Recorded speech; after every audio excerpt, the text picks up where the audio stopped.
नमस्कार मित्रों, मैं अजय पटेल एक बार फिर से आप सभी का आपके हिंदी युग चैनल पर बहुत बहुत स्वागत करता हूं। पिछले भाग में हमने गोस्वामी तुलसीदास के जन्म, शिक्षा, विवाह और विवाह पश्चात उत्पन्न विरह के बारे में चर्चा किया। इस अंक में हम गोस्वामी तुलसीदास के ऊपर आधारित किन मुख्य विषयों पे चर्चा करेंगे, आइए देखते हैं। पहला, रामचरितमानस की रचना कब कैसे हुई।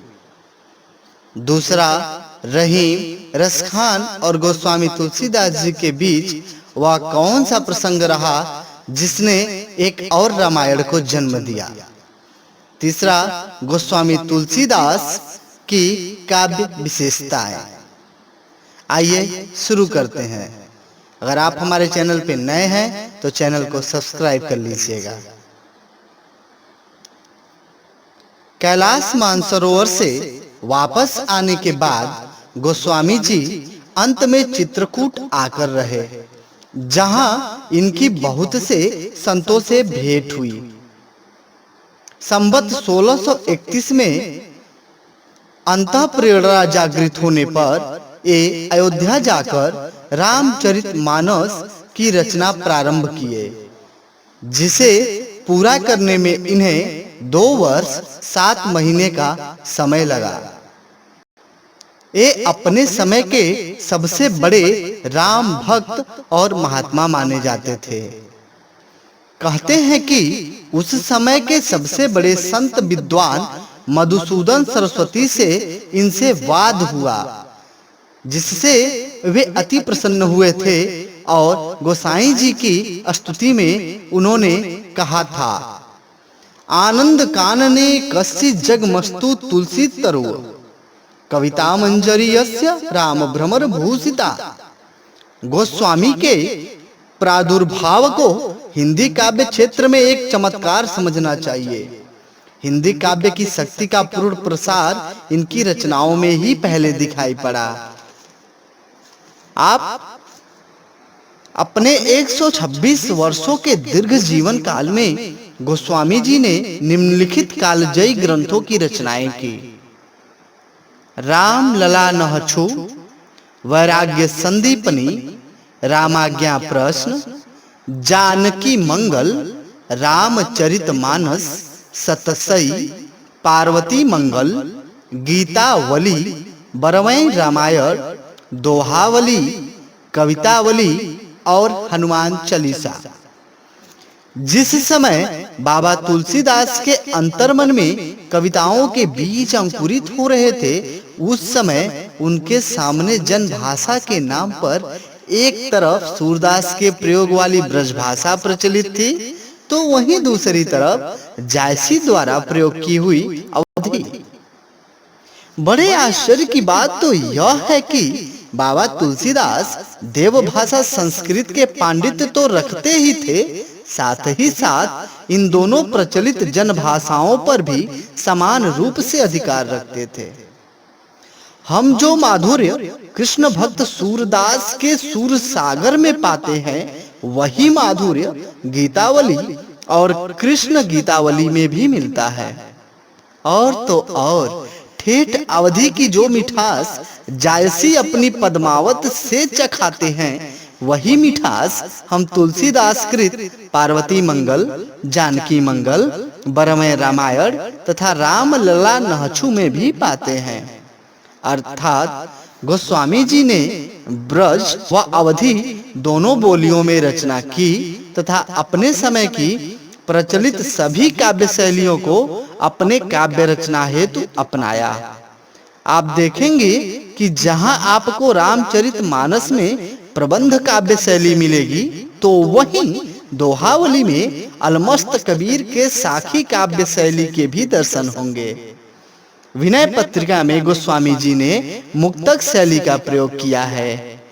यदि छंद की दृष्टि से देखें तो बाबा तुलसीदास ने चौपाई, दोहा, सोरठा, कवित्त, सवैया, बरवैं, छप्पे इत्यादि छंदों का बेहतरीन प्रयोग किया है।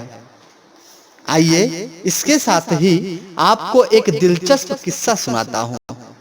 हुआ क्या कि एक बार रहीम जी कृष्ण प्रेमी रसखान से मिलने गए और उनसे शिकायती लहजे में बोले कि बाबा, मन बहुत अशांत है।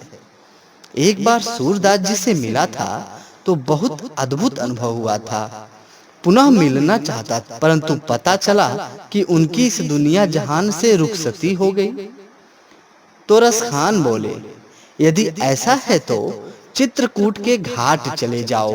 वहां नरहरि के चेले गोसाई तुलसीदास मिल जाएंगे। उनसे मिलो और उनका ग्रंथ पढ़ो। असीम शांति का अनुभव प्राप्त होगा।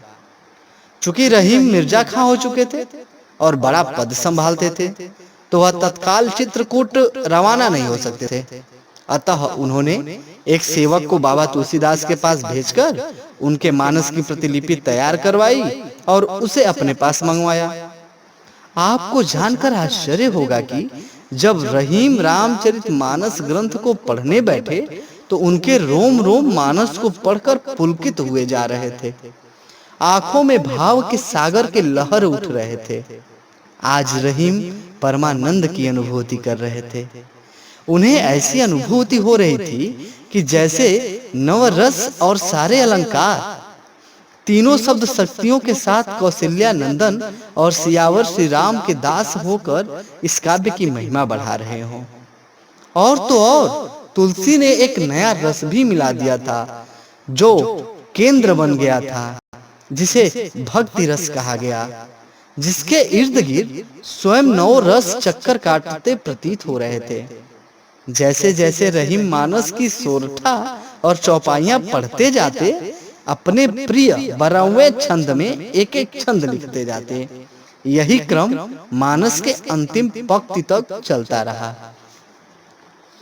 आखिर में रहीम ने उस ग्रंथ के ऊपरी पृष्ठ पर गदगद होकर यह लिख भेजा कि हिंदुअन को वेद सम, यवनन को प्रकट कुरान। अर्थात यह ग्रंथ हिंदुओं के लिए वेद और मुस्लिमों के लिए कुरान के समान है। तत्पश्चात उन्होंने अपने लिखे सभी 12वें छंदों के साथ एक दोहा संदेश रूप में तुलसीदास जी के पास अपने दास से भेजा। वो दोहा कुछ इस प्रकार था। कविता कहूं दोहा कहूं, तुलैन छप्पै छंद, बिरचो यही विचार के, यह 12वें रस कंद। अर्थात जिस 12वें के सामने कोई दोहा छप्पे इत्यादि नहीं ठहरते, उस रस के गांठ 12वें में मैंने यह रचकर आपके लिए भेजा है। कुछ दिनों के बाद रहीम का दास तुलसी के पास से लौट कर आया तो असीम प्रतिभा के धनी गोस्वामी तुलसीदास ने उन्हें नया ग्रंथ लिख भेजा था, जिसे देखकर रहीम दंग ही रह गए थे। बाबा तुलसीदास ने पूरे 7 कांड के राम कथा को सिर्फ 69 12वें छंद में रचकर भेजा था और प्रत्येक 12वें छंद काव्यगत दृष्टि से अतुलनीय तथा भाव के सागर को समेटे हुए था। और अब आपको बताऊं कि उस नए ग्रंथ के प्रथम पृष्ठ पर एक शब्द अंकित था और वह शब्द था 12वें रामायण। तो ऐसे रचा गया था 12वें रामायण। अगले भाग में हम गोस्वामी जी के अलग-अलग छंदों को उदाहरण सहित समझने का प्रयास करेंगे।